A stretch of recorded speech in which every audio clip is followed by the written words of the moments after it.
In Walter Crocker's 1966 book, Nehru, A Contemporary Estimate, we find a revealing sentence. South India has counted for very little in the Indian Republic. This is a waste for India as well as an unfairness to South India, because the South has a superiority in certain important things. Its relative lack of violence, its lack of anti-Muslim intolerance, its lack of indiscipline and delinquency in the universities, in its better educational standards, in its better government, and in its cleanliness, and in its far lesser practice of corruption and its little taste for Hindu revivalism. Now, more than half a century later, this continues to be true. In a country that is more diverse than Europe and has a population that is much larger than Africa, yearning for a uniform country would be a pipe dream. But the alarming reality is that the North-South divide in India has reached chasmic proportions. Now, why do I say that? Well, the South is undeniably ahead not only in human development indices but also with regards to economic development.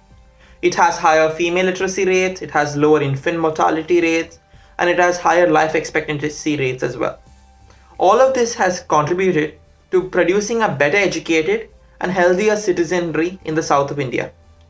Now, a greater focus on technical education and infrastructure development have also contributed to a vibrant manufacturing economy that has grown by leaps and bounds since the liberalization of the economy in 1991.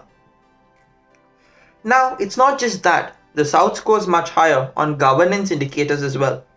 The delivery of infrastructure services, the delivery of social services, the fiscal performance and the maintenance of law and order, all of these factors rank higher in the south of India rather than in the north.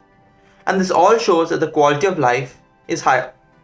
Now, the public schools have a lower dropout rate and the gross enrollment ratio in the south is much higher than in the north.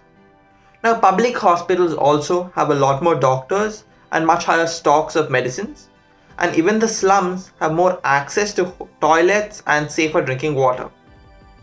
Now, digging deeper, we also see that the migration from the south to the north, which was a major occurrence soon after independence, has also declined dramatically, and the immigration from the north to the south is now a major factor in the changing of the demographics in India.